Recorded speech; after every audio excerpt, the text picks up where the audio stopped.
et see nüüd ongi osa 1 meie joonise pealt. Ja näete, siin on see ära pööratav koht, aga sättige kangas parempidi laua peale. Näete, et vahem pool on allpool, et parem pool. Ja kui te satsi nüüd võtate, mis meil on valmis tehtud sats, siis sats täpselt samamoodi, et õige pool nii-öelda näoga teie poole. Et vahem pool jääb alla. Et selles mõttes on hea lihtne. Ja nüüd sätime siia niiviisi täpseks. Nii, ja siis alustame siit õmblemist, et siis see sats jääb ka juba kinni ja lähme siit täpselt seda, millega me oleme krookinud, selle krooke õmbluse pealt õmbleme. Nii, et alustame siis siit praegu, pöörame.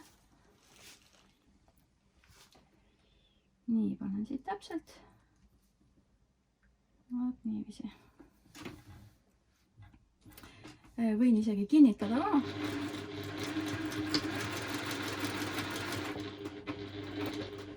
Nii, pöörame. Nii, ja nüüd täpselt paneme võrdselt, et see serv, selle satsi servaga, näete, ilusti võrdselt siit.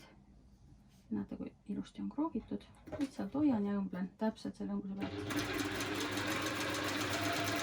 Ja miks me selle ennem kinni õmblemas on sellepärast, et järgmisena me ju overdame siia samasuguse selle kitsa kangariba külge, et meil on lihtsalt oluliselt parem overdada. Mugavam on, et meil ei saa siis midagi tuksi minna. Ja kuna see siin on täitsa otse õmblus, pärast overdame üles või seda võib tõesti kiiresti lasta.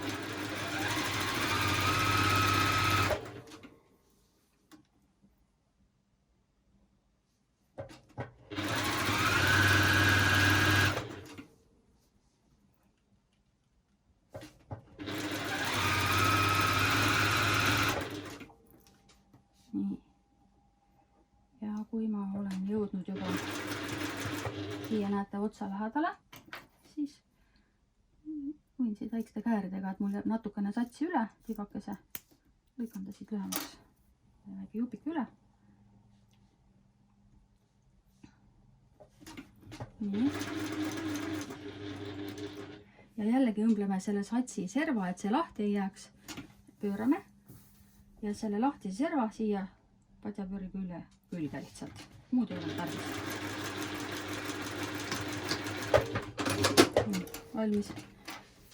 Nii, meil on see sats natukene pikem, tasandame ära.